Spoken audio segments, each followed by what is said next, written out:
Morning, everyone. My name's Daniel Karanja. I'm a senior fellow with the Partnership to Cut Hunger and Poverty in Africa. We welcome you to panel 5 on this AGOA Civil Society Forum, and our focus will be on technical assistance and capacity building to support expansion of African agricultural sector. I'll make a few comments, and because we don't have a lot of time, I'll make it very short, but let me first introduce my panel. You have their bios in your catalog, so I'll be very brief. Today we are going to hear from Dr. Baba Diom. Dr. Baba Diom is the head of CAADP Pillar 2, and CAADP stands for Comprehensive African Agricultural Development Program of the NEPAD. And Pillar 2 is the one in charge of the framework for improving rural infrastructure and trade-related capacities for market access. In AGOA, we've been talking a lot about market access, and we know market access alone is not sufficient. So we'll be discussing a few other things that we need to really make it possible for African countries and African farmers to benefit. Excuse me. Baba Diom will focus his conversation on the vision that Africa has for improving its infrastructure and also market access for value-added agriculture. Our second speaker will be Ms. Rahama Wright. Many of you know her as the founder and CEO of Shea Butter organization. This is a non-profit social enterprise that imports shea butter from women co-ops in West Africa. She will share her experience in West Africa and inspire us as individuals and collectively what we can do to help African entrepreneurs, particularly women, to grow their businesses and improve their lives. She will highlight the need to ease trade-related infrastructure constraints to boost local and regional trade in Africa. Our third speaker is the CEO of a new company, Africa Commodity and Futures Exchange. This is a new electronic platform for commodity exchange, futures, commodity marketing, and warehouse receipt systems. And he'll share the platform with us and help us to understand how technology can boost regional trade and also ease some of the infrastructure constraints that Africa faces. Very quickly, a few comments about AGOA. I've been involved with AGOA right from the beginning, and I think it has been a great door opener for conversation between Africa and the U.S. on the fact that Africa does not need just aid, but with trade and aid, it can support itself. AGOA has created many jobs, and we know it has benefited oil and gas sector mainly, and it has had very little impact on agriculture. Our hope is going forward that we should be able to make AGOA impact more on agriculture, because agriculture will continue to be a key sector in Africa. 75% of the population live in rural areas. They depend on agriculture for their food, for their employment, for their future.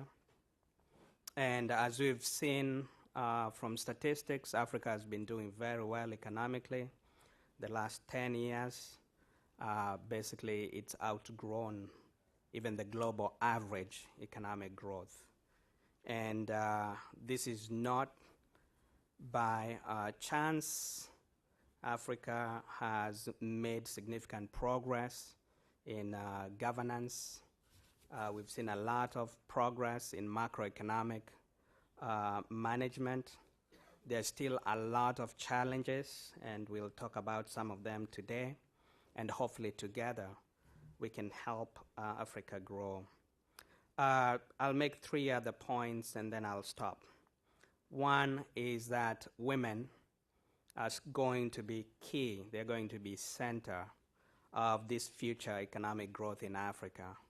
especially in agriculture, because they account for the greatest percentage of labor, but they still suffer from deep inaccess for resources needed to make agriculture productive. So if we have to make agriculture grow, we have to think about how we can support women in that process. Number two, we must find ways to involve the youth. The average age of an African farmer is 60 years old. Now that, to me, is a great challenge when you think about growing economies that are dependent on agriculture. Most of the youth don't want to farm because they look at their parents, they look at what they do. It's very difficult to work. So we have to find ways of making technology work for Africa. And the youth are very good with technology. They have cell phones, and see how we can use the youth to service the agriculture sector. We know that Africa cannot survive by continuing to grow raw products and sell raw products. Need to add value to the agricultural products. So agribusiness investments, agribusiness partnerships are going to be really key. And the only way we can do this is through partnerships. Africa cannot do it by itself. Governments will not do it by themselves. So we need deeper, effective, win-win US-Africa, public-private civil society partnerships. And so in our conversation today, we'll try and bring up all these key issues. One, we need to move forward with AGOA. There are a couple of provisions that are expiring soon, and the bill is expiring in 2015. So it's time to act. All right, I'll stop there, and I'll have my panel get started. We'll start with Dr. Baba Diom, the coordinator of CADAP Pillar 2, and then Ms. Rahama Wright, and lastly, Mr. Jacob Maaga. Welcome, panel. Dr. Diom. Okay. Thank you, Daniel.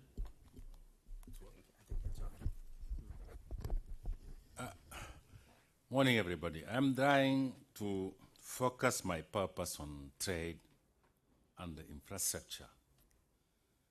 But before that, let me give you an overall picture on CADEP. African government took a very powerful decision in 2003 in Maputo by launching what they call a comprehensive African agriculture program, CADEP, which is the heart of efforts by African government under the African Union, a new partnership for Africa, NEPAD, a program of the African Union to accelerate growth and eliminate poverty and hunger. As such, CADEP emanates from and is fully owned by, led by African governments. Another continental, also, if it is a continental program, it is integrated to national efforts to promote agriculture growth and economic development. As a common framework for agriculture development and growth to African countries, CADEP is based on the principle of agriculture-led growth as the main strategy to achieve the Millennium Development Goal of poverty reduction, to pursuit of 6% average annual sector growth rate at the national level, and the allocation of 10% of a national budget to the agriculture sector. Also to exploit the regional complementarities and cooperation to boost growth. But let me tell you that we are facing in Africa something very contradictory. We are the only continent net exporter of food. I can say that they are the only continent net exporter of food, first. Second, importing food will mobilize more than 150 billion in 2030. How we can support this? By making our development. Not impossible. By the meantime, our population will be 50% or more living in the urban area. It means that we need to develop our agriculture, we need to develop our trade to feed this population before exporting. To fight hunger, when we look to the agriculture sector and the markets we have, from the emerging market, the traditional market, and the food market in the regional, we see that the growth will be in the regional market. How we can now develop this without infrastructure? This is the best problem we have to face for the next year. Because CADEP is organized in 4 pillars. One is related to water and soil management. The second one is how to improve rural infrastructure and related capacities for better access to market, which is pillar 2, which I'm going to talk about. The third one is on food security, and the fourth one is on research and technology. But coming to pillar 2 activities, we know that there are 4 strategic areas we need to deal with. How to raise competitiveness and sizing opportunities in domestic, regional, and international market. Talking about that, I tell to you that the regional market will be where we have to focus our effort. Due to the huge potential we have there, 150 billion for the next years. The second one is how to invest in commercial and trade infrastructure to lower the cost of supplying national, regional, and international market. There, how infrastructure, meaning by infrastructure means roads, mean telephone, mean electricity, mean storage, mean packaging, all the things you need, how you can use it to lower the cost to be sure that you can reach the domestic market.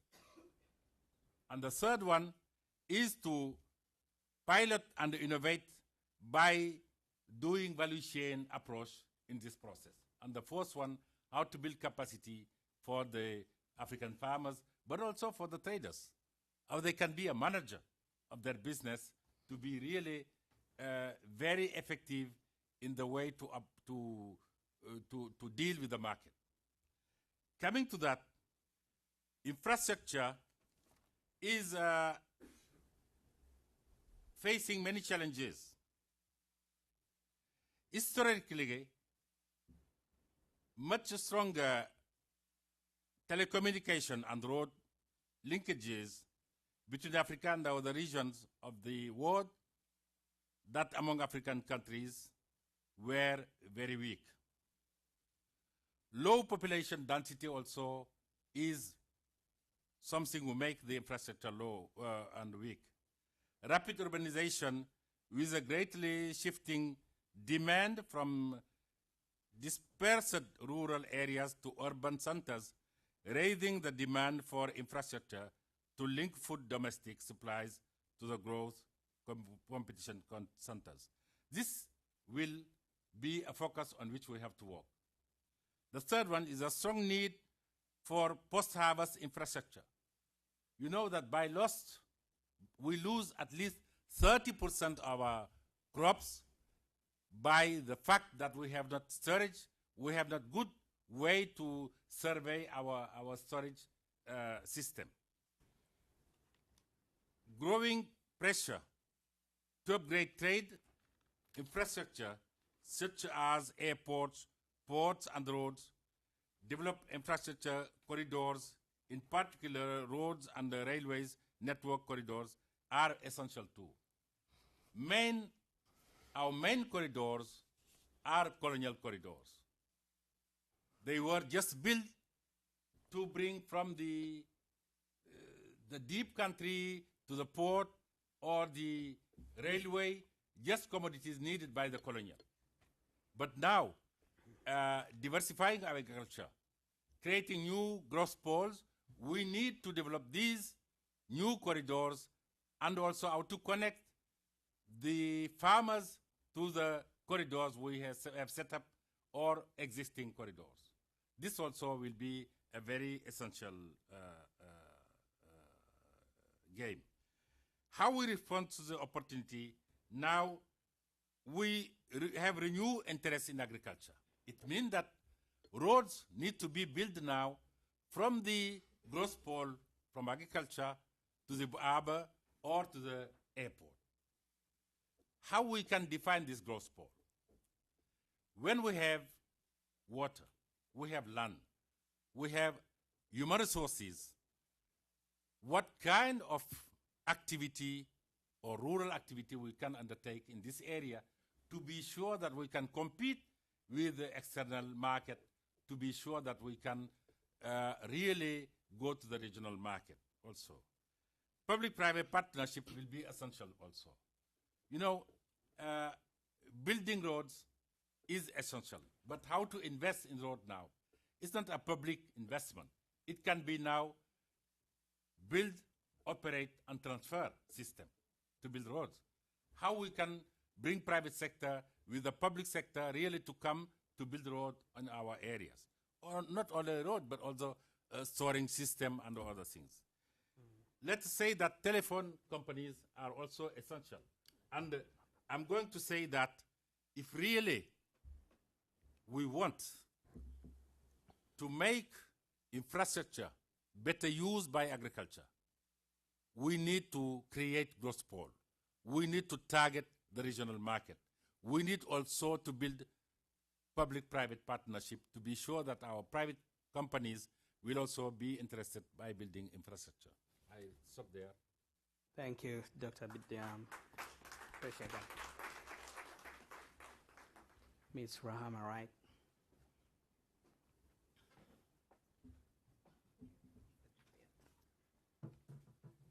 Good morning, everyone. I will just say a short greeting as my presentation uploads. As Danielle said, my name is Rahma Wright. I am Ghanaian American. Thank you so much. Thank you.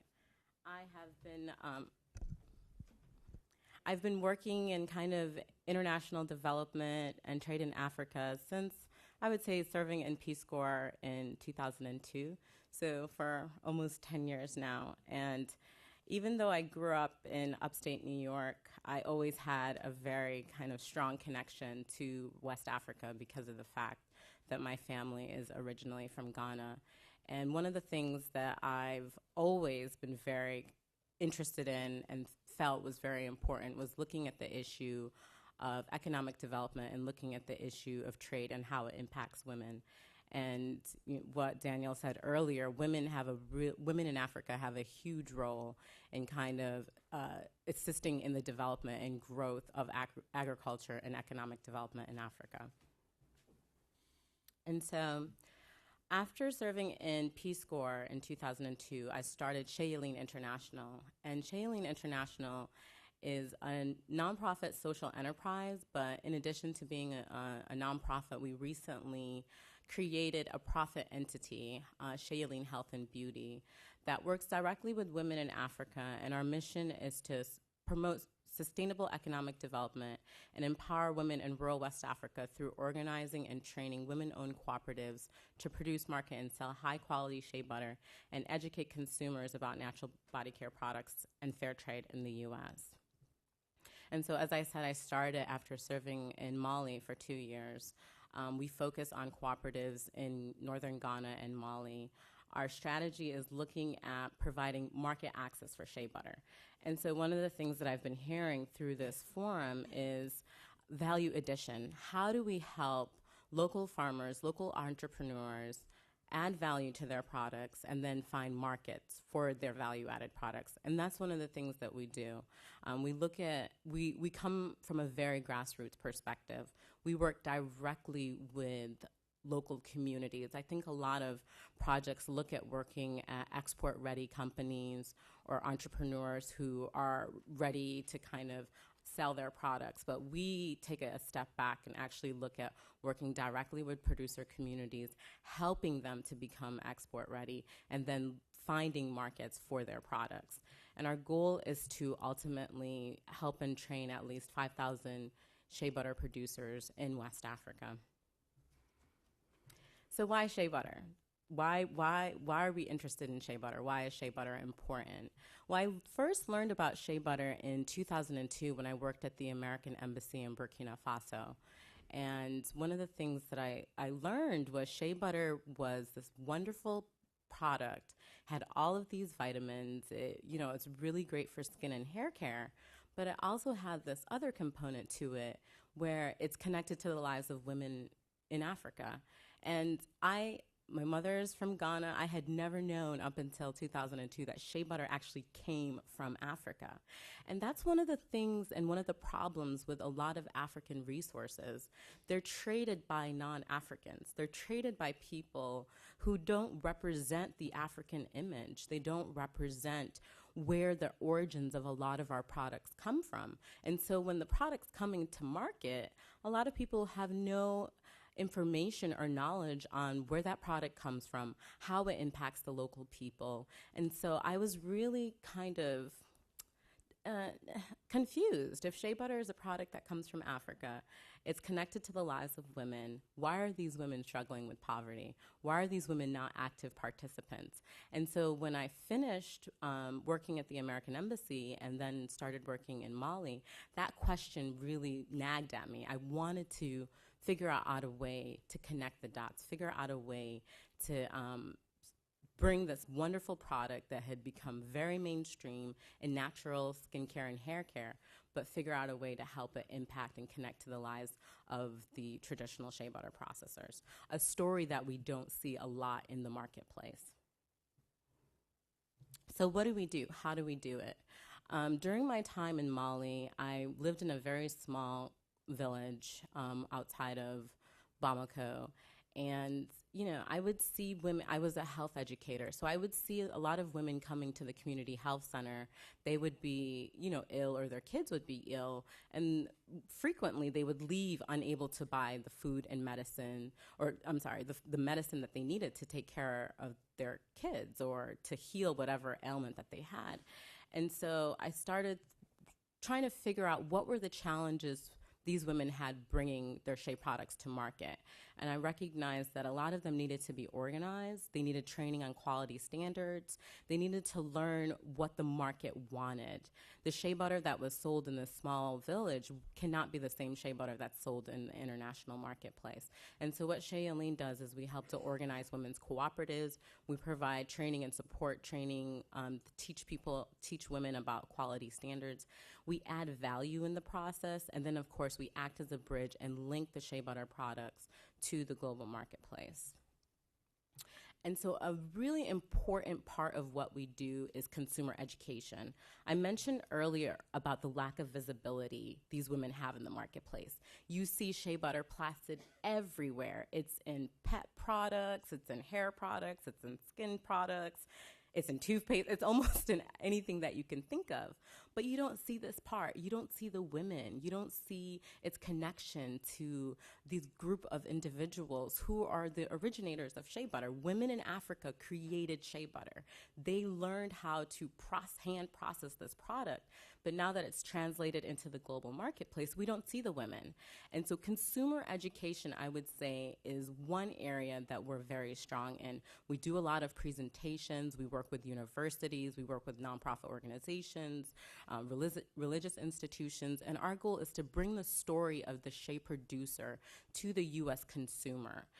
We talk a lot about connecting African products to the marketplace, but I think that there's a missing component. You need to have someone who's willing to buy that product. And if consumers don't understand where these products are coming from or the impact that they have in the community, it's really hard to get that buyer. And so I want to show just a really quick 1-minute video on an awesome experience that we had last year where we participated in the annual Smithsonian Folklife Festival.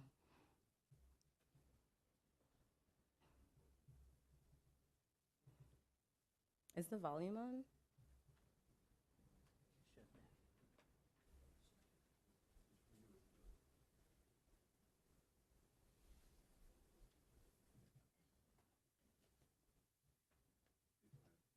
Did you stop it? Yeah, I did, because I don't think the volume was on.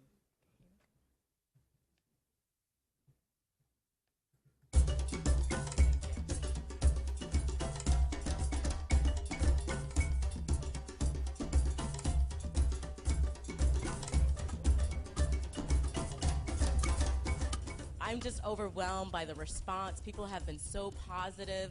A lot of people, they use Shea Butter, but they don't see this part of it. And so to be on the National Mall and to have a national audience and to really connect what's happening locally to what's happening globally has been really positive for us.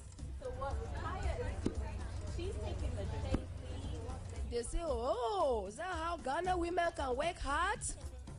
And they know more about the shea butter we do is quality one. They have seen it with their faces.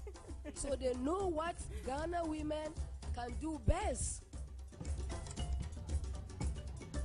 This is the raw shea nuts.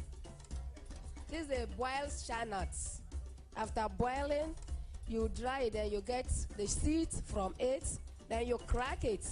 After the cracking, you roast it. After the roasting, you grind it to paste. You mix the paste with hot and cold water, then you get the foam. You boil the foam, then you get the shea butter.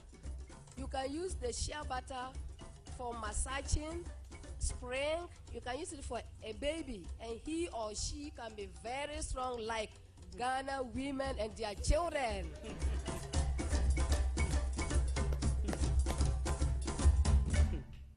That's great. I love Gladys. She's amazing. Okay. Can you help me bring the presentation back up? And she's part of the reason why we do this work. Bringing visibility. This is the beauty of African products, our stories. And I think a lot of times we forget that. We forget that a lot of African products has a connection.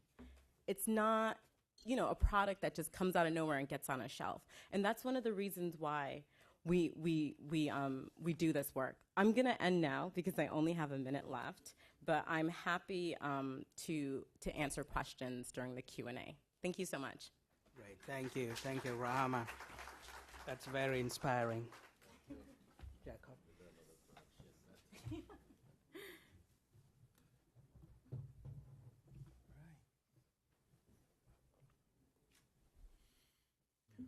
Wow. A little It's technology. tough to follow up when Gladys has talked, right? Yeah, it is. So.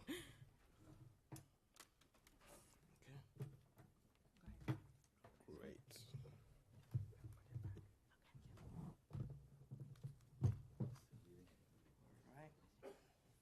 Let's hope things work here as we planned.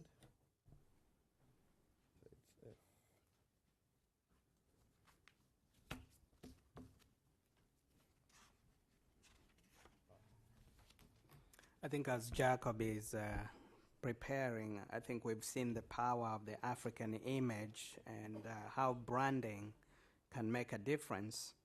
But also, let's think about the potential, especially in the cosmetic industry and also natural medicinal products.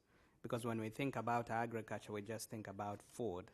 Mm-hmm. And that's a huge untapped business potential for Africa.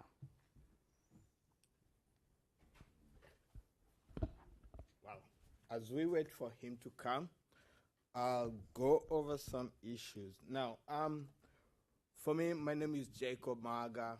I grew up in Kenya, and basically, when I finished high school, my parents decided to export me to the United States to go to school here.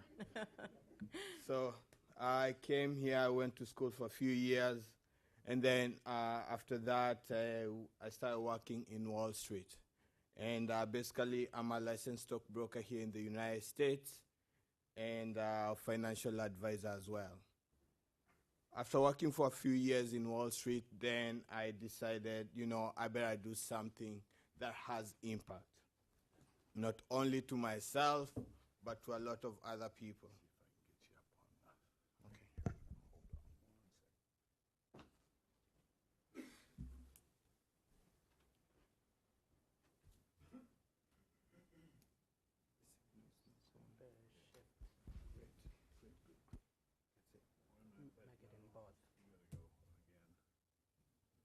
Okay. Now, there you go. Magic. All right, so you can see I'm a money man. I'm not a technology guy. All right, great. Okay, let's start from the very beginning. So our company is Africa Commodities and Futures Exchange, and really what we've established here is the first Pan-African commodities exchange. We are a fully electronic exchange, so that means you can trade from anywhere in the world. In 1991, African leaders came together in Abuja, and they said a commodities exchange will be the most efficient, the most immediate way to integrate the continent. But since then, everybody has been trying to establish one in their own country and so forth. So for us, we really took a Pan-African approach, and that is where we are. We have several products that are traded. The first one is animal repo financing. Basically, that is a mechanism of financing for animals. We have warehouse receipt, and I know most of you have heard about that because it's a buzzword everyone has. Then we have electronic warehouse receipt bonds. This is our own patent product that we have. Our exchange is fully demutualized, so we write all the rules and regulations, and we regulate our members as well. So we have several applications that we have developed because of the electronic nature. The first one is a web application, a mobile application. We have a desktop as well, and we have our electronic warehouse receipt. And you're going to see the desk application and the warehouse receipt today. Basically, the way an exchange integrates into the value chain, it's in terms of production, market access, and post-harvest financing. So in production, right? Basically, farmers come to the market once a year. They want to know what is the price of, let's say, maize 9 months from today or 18 months from today. Once I buy that tractor, will I be able to produce my maize and sell it to someone? And basically, when they come to the exchange, they can sell futures contract, and basically what that does, it locks in their price. So at any given time, once they produce their maize, as long as the contract is kept, they can deliver it. It doesn't matter if the price goes down to zero. They'll still get what they sold their contract for. It provides hedging as well. So in case you are, let's say, a trader, and you have a contract with a manufacturer, you want to be sure that you're going to receive produce from farmers. That is when you come to the exchange and buy a contract for you to receive maybe maize, cocoa, or so on. Now, in Africa, this is rarely done, but here in the West, from the coffee that you drink at Starbucks to the cocoa, Starbucks hedge its coffee. And I think it is about time African farmers have the same access like every other player. The other product that we have is weather risk. So this is used fairly well here in the United States. A city like here in Washington, D.C., because it snows a lot, they can buy a weather risk whereby if it snows maybe 3 inches, basically they're paid money to plow the snow. In Africa, we can do that whereby if it doesn't rain, the farmer gets compensated a variable amount based on the amount of rain that has rained. And that really, because, rain impacts their production. Now, market access. An exchange is the only place that you can get the largest number of people coming in to buy product. And for us being an electronic exchange, you don't have to come to a physical place. You can be way out in your village and you can trade right there, and you'll have a buyer from another part of the world, and that brings regional integration. Now, post-harvest financing is a big issue in Africa. Basically, farmers lose about, 40%? According to statistics, 20 to 40% of their produce in post-harvest. And providing the electronic warehouse receipt really enables them to store their goods in a certified warehouse where someone has the responsibility of taking care of those goods. And they're insured basically, so there's no ifs or buts. They are going to be compensated once they sell their produce.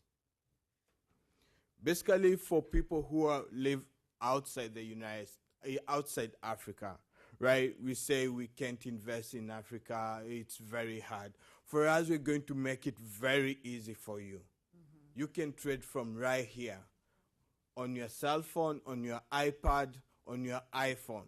So you can help a farmer in Africa. You wouldn't know from which country that you are buying it, but you will be putting your money. Maybe you can buy an electronic warehouse receipt, which basically matures at a particular date. And once it's matured, if you want your funds wired back to the United States with your profits, that is done. Now, this is our electronic warehouse receipt. We have a mobile application as well. That is a iPhone. That is an Android, and that's a Windows. We also have a BlackBerry. This is the desktop application, and you'll see it live. Basically, you can see here, there are several markets. So we can have as many markets as we want.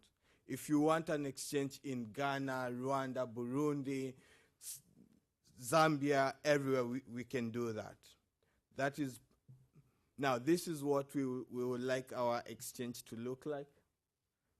Yeah, we already have that. So this is a meeting with farmers leaders in Ivory Coast, where we had a meeting last week.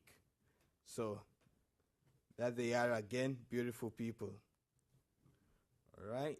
So now let's go to the application. As you can see right here is the continent of Africa. Very nice, right? Now, these are live prices right now. So let's go for cocoa, right? Basically, the price of cocoa right this minute is $2,251 a ton, right? So you can see if a farmer is somewhere in the village or a trader, they have access to this. Now, you can't trade if you don't have money, margins basically, because that is how we manage our risk. Because the exchange is a counterparty to every trade that is executed on the exchange, because the person on the other hand doesn't care if you defaulted or not, they'll still need their money. And that is where the exchange clearinghouse comes in, right? So it's very easy to trade. Basically, here you can see different instruments. It can be agriculture, metal, currency, sport. And for farmers who might be intimidated about this, it's very easy. You can eliminate most of the stuff. So they just have what they need, their account information, their balance, and that's it. Okay? Now, let's go to the warehouse application, right? Right here, I started the warehouse application, and this is live on the internet. So it's accessible through any phone. And we have done it in Zambia, Kenya, Ivory Coast. The cheapest phone that you can get for $50 in Africa. So if you want to issue a warehouse receipt, let's refresh it. Okay, so I'm going to log in because my session expired. If I want to, you are a warehouse operator, you log into the system, and then you want to issue a warehouse receipt, you just click add, and there. It basically says here you're given your warehouse, the name of the person who logged in, and then we develop a unique receipt number which says the country, the city where the warehouse is located, the operator of the warehouse, and the receipt number, right? So if you have a farmer, they come in with their cell phone, you just put their cell phone in, and boom, all the information comes up. Okay? So you go in and say, I want to issue a cocoa receipt there, and then you say which grade you want, right? This farmer is really great, so we're going to give them the best, grade 1, right? So we can say the Washington receipt for any description that you want there. And then it has to be graded because you're not just issuing receipts, right? So you have to put all the right information there. So in this case, I'll just put ones just to get through it. And for countries where aflatoxin is an issue, we can set the system up whereby it rejects if you have a certain amount of aflatoxin, moisture content, and so on. So here you come in and you say metric tons. Let's say 1,001, right? 1,001 and 1,001. Okay? So from there you can calculate the storage charges, right? Right there. They're calculated. Let's say they pay 20,000 of that. If you recalculate, basically reduces, right? And then if it's fair trade, right? If it's organic, you tick that, and who certified it, all right? And then basically you want to activate the receipt and save it, and it's issued, okay? So I'm going to log out as the representative, and then we're going to see what the farmer sees on the other end, right?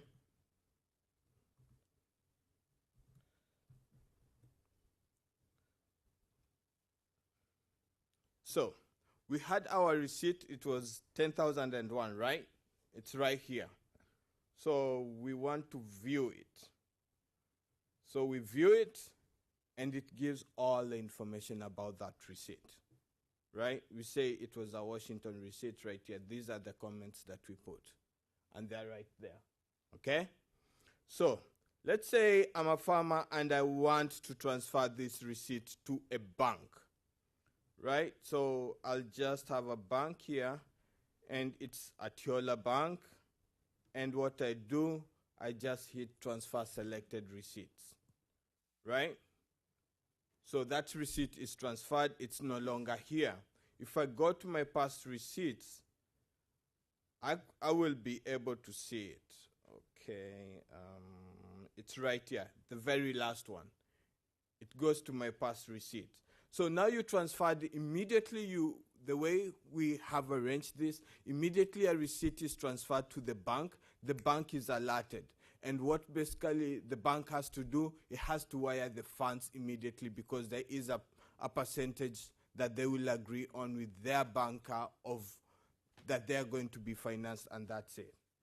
So I'm going to end there because my time is up. And then Okay, I'll show the bank, and then we can take questions later. Basically, the receipt that was transferred to the bank is right here. And if you want to view it, you view it. And it's right there, Washington receipt. If the bank wants to basically transfer it back to the farmer because they have paid their money, you put the name of the farmer and you transfer it, and it's gone back to the farmer. All right? Thank you very much.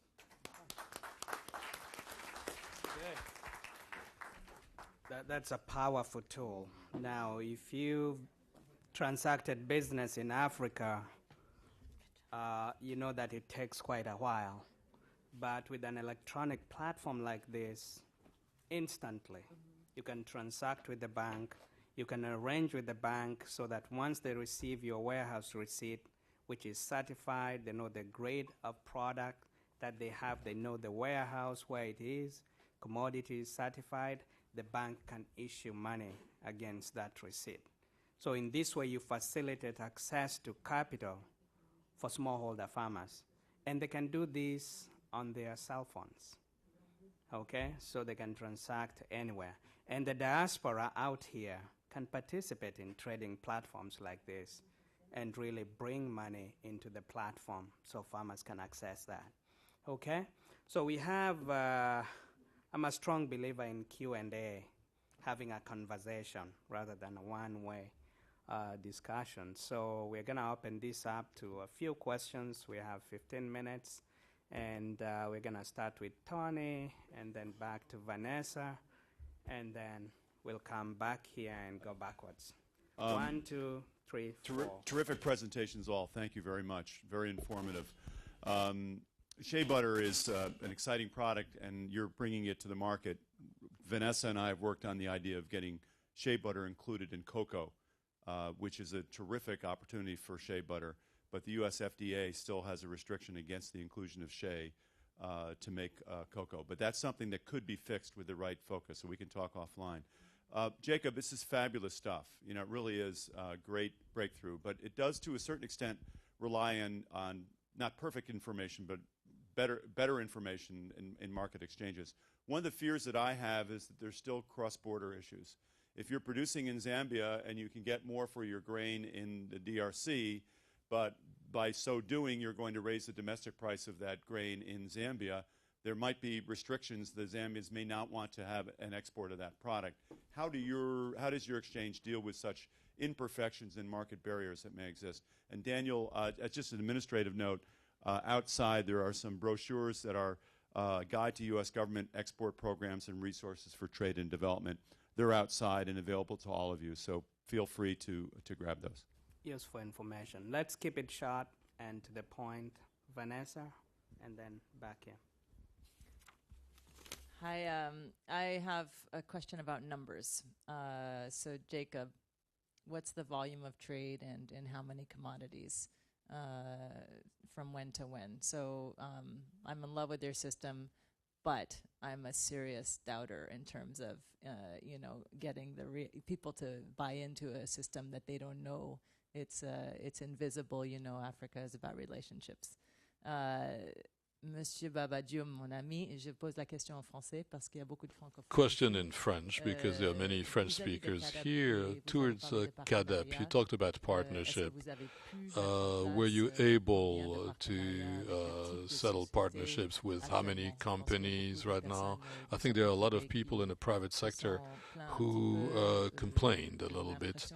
They have the impression that CADEP was extremely slow in setting up these objectives. So can we talk about success, or can we talk figures, perhaps? In front here, and then first here. Oui, c'est Deno Robertine. Je vais toujours continuer par I'm going to speak French as well. I said congratulations to the different speakers. J'ai deux questions. I have two questions, actually. La première question va the first one is for the first speaker and the first intervention. Par rapport à la... Yes, can you hear me? Yeah. Okay, I think we're going to need the infrastructure. Can you hear me? Well, I think we hear what she's saying. While we're waiting, why don't you ask in English, and then we'll get the headphones. Sorry. Okay, I wanted to ask my question also in French, but I will try in English. The first question is to Rama.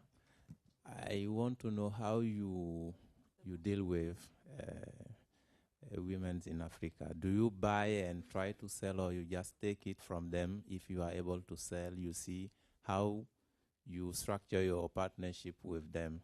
And the second question is why you don't have contact so far in Burkina Faso after having, say, 2 years in Burkina. So we are willing to discuss with you and see how we can work together. And my last question is for the commodity trading. I'm curious to know how a farmer who doesn't have a bank account can use or make a good use of your system. Are you sure that they can really take advantage of what you have developed? Thank you. Thank you very much for keeping it short. Okay. Are we ready with the infrastructure? I'll take one more while they're preparing. Yes, Shalene Smith.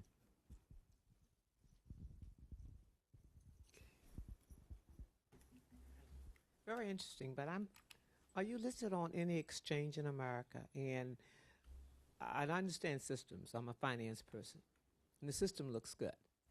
But where does the money come from, and how is access to the site for one to be able to buy into the system? I mean, if the farmer's trying to sell, who's buying? And it's not always, and the exchange system doesn't always work one-on-one. So I would be interested in understanding that. Thank you, Shirley. Are we all set with the system? Okay. Okay. Highlight it. Merci. Thank you. So I'm going to repeat my question. I agree with the first remarks and the first intervention as to growth in Africa, which is going to go along with agriculture and women, because the majority of the population in Africa, and especially in my country, in Chad, 80% of the population lives off agriculture.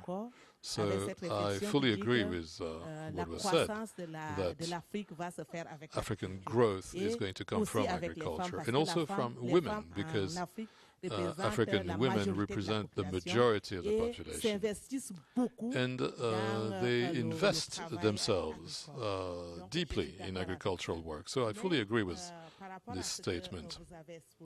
But I listened to you, and I would like to know, what should we do in the framework of AGOA and in the framework of what you're doing?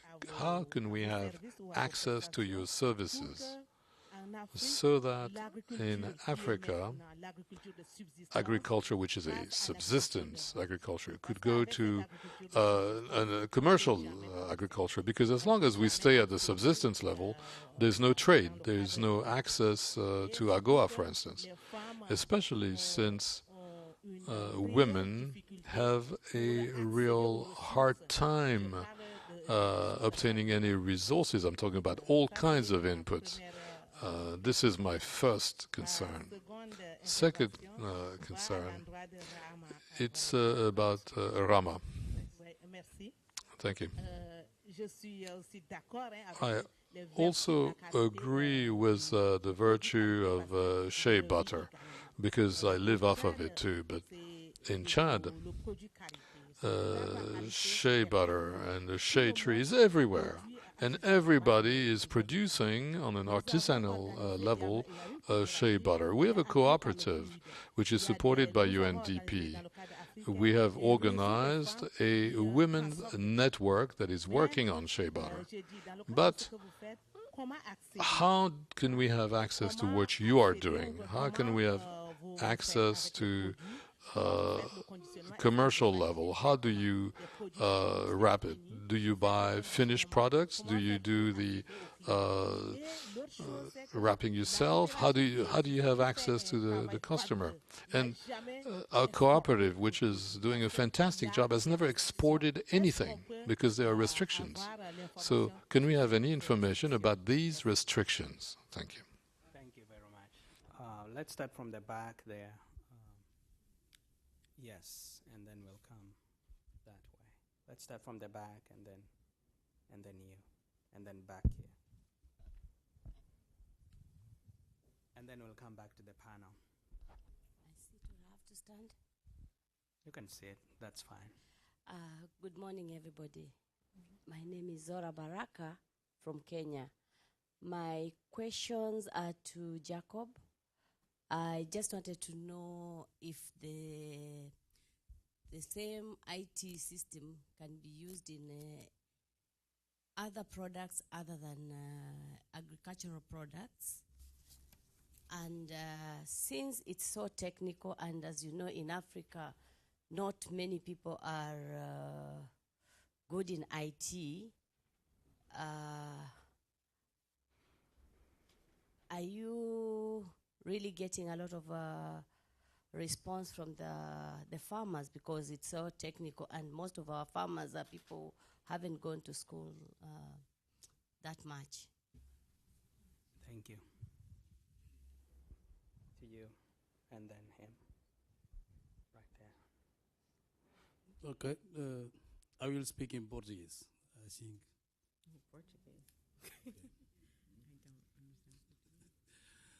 Okay.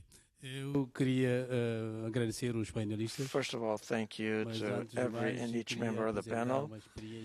And I would like to tell something that we do for cashew nuts in Guinea-Bissau. Very often, the introduction of technology and necessary assistance is started by NGOs or civil society, but that doesn't necessarily mean that the NGOs or civil society holds all and everything about technology. There are different structures, large structures like international NGOs, and these NGOs transfer technology to local NGOs, smaller entities. And the local civil society must be specialized in terms of specific areas of development. In farming, for instance, in Guinea-Bissau, when it comes to cashew nuts, this sector has benefited from USAID assistance and created social professional associations for that particular sector. And these NGOs disseminated technology and knowledge among and between the small farmers locally. And starting at that point, we began to see the fruits of that labor. And one of these fruits was the opening up of the private sector. So we developed a policy for the private sector. So if you have business-friendly atmosphere and policies, the companies will invest themselves. It's not the civil society that will make an investment. It will help. It will be a catalyzer. But when you open up the economy, it is the private sector that will come to the fore, and people make money. And when the private sector sees that it can make money, it comes. And the civil society initiatives will support the work of the private sector. So that happens internationally as well as nationally. I think that's a good comment. The gentleman there, and then the lady behind him. I meant the gentleman in, excuse me. I meant the man behind you there. He had his hand up long time ago. Yeah, thank you very much. My name is Temba Nolichungu. I represent the Free Market Foundation, which is a public policy institute. Now, I want to express a concern and then ask if you perhaps have applied your mind to this. And this is, I seem to feel that with all the good work that's being done by the various organizations and also the members of this panel, that they seem to operate on given policies in the respective countries, for example, where they are involved in trading. That these are the policies that have been adopted by the government. They are not to be challenged, and we operate on that basis, which in itself is commendable. However, there is a lot that is amiss in terms of domestic agricultural policies in many, many of the African states. And this is the case particularly with South Africa, where we have been undermining agricultural enterprise and agricultural productivity.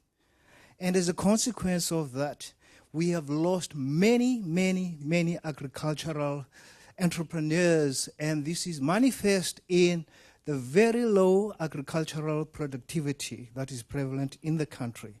And this is all as a consequence of internal government policies in South Africa. Do you have a specific question? Now, this is the question. Remember, yesterday at the reception, the speaker from the Millennium Corporation account, I think that is what it's called, said he wanted to ask us to do something, and that is to be involved in influencing the policies of the countries that we come from in the right direction, which means the market-oriented direction, for very obvious reasons. Now, what I want to know from the panelists is, do you take an active interest in the internal policies of the countries that you are involved in? That's what I like to. If the answer is no, then I say you have to. Thank you very much. Thank you. We'll come back to the panel, and I think I have only 2 minutes. So I'm going to have them answer pretty quickly questions related to them, and then we'll continue this conversation during the break. Okay? Exchange business cards if you have more questions, so you can continue online as well. Let's start from Jacob and then Rahama and Babadiam. Okay, I'm going to start very fast. The question about trade across countries.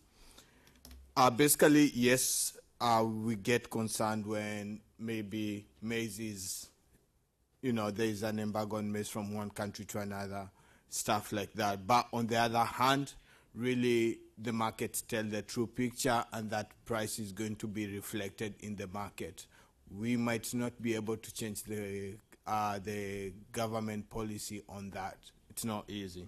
Now, volume of trade, have in mind we haven't started trading yet, so we're going to start in the next, I think, 3 months. Fear of trading that farmers might have. I can tell you, for most part, really, we've done this.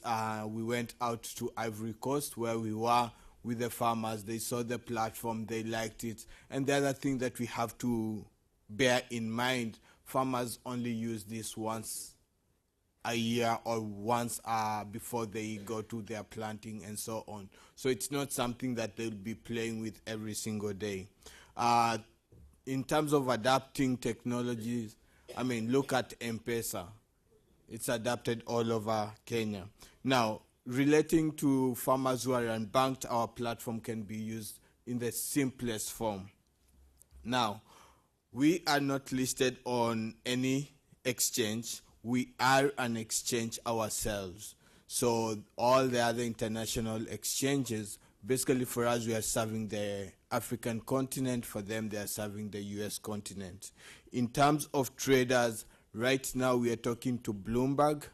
We have Thomson Reuters already interested, and they'll be linked up to our system. So traders who already trade on Bloomberg and Thomson Reuters can trade directly. You can go to our site and download the trading application, this one right here, and play with it. The other one is our Our platform is one of the fastest right now. We can trade 50,000 trades a second.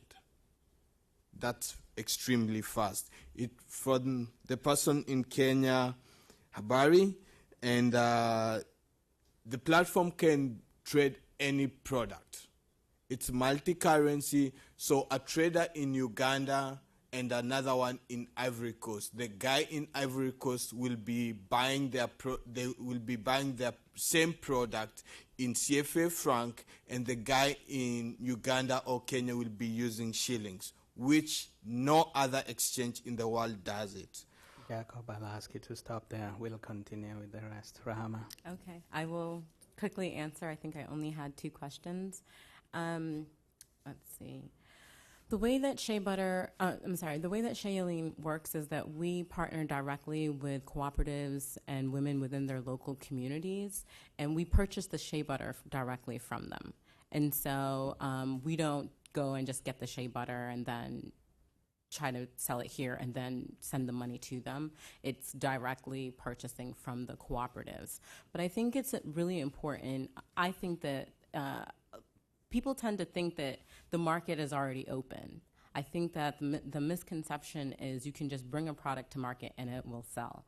And what I have learned through the process of developing Shea Lean is that we have to educate the consumer. We have to tell the story of where this product comes from. And I think that a lot of times, I just recently came back from Dakar. I was there for U.S. Chamber of Commerce conference. And there is a lot of potential. There are a lot of African entrepreneurs who want to figure out ways to get their products to market. But I think one of the things that's lacking is understanding the U.S. market and understanding that the products are already here. Shea Butter, it's a very competitive market. There are a lot of people selling products with Shea Butter. The way that the market is structured, I think someone commented about raw materials. A lot of shea that is in the U.S. marketplace is not Shea Butter coming from women in Africa. It's Shea Butter coming from India. It's Shea Butter coming from Europe. And so what we're trying to do is create inroads and open markets for Shea Butter coming from women in Africa. And in order to do that, there's an education process that needs to happen. Consumers need to be aware about where these products come from and have a connection to the products that we're selling. And so a lot of the work that Shea Lean does is building that, because of the fact we're here, we can talk to people, we can do presentations, we can teach people about where this product is coming from, so that when cooperatives have the Shea Butter and producing it, there's actually a path to market. And it's not something that happens overnight. It's something that takes time. And part of what I think that someone had asked a question about policy and do we engage in policy in the countries that we work in. We do, not directly, but through the partnerships and the relationships that we have on the ground. And so, for example, in northern Ghana, there is a consortium of cooperatives that we've developed a partnership with, and it's the Tamale Shea Cluster Initiative. And so I truly believe that people on the ground have to be empowered to hold their governments, local, national governments, regional governments accountable and understanding what their needs are. Because we're here on the U.S. side, there's limited things that we can do, but by working directly with the communities and empowering them to be able to approach the local governments and approach, people who should be working on their behalf.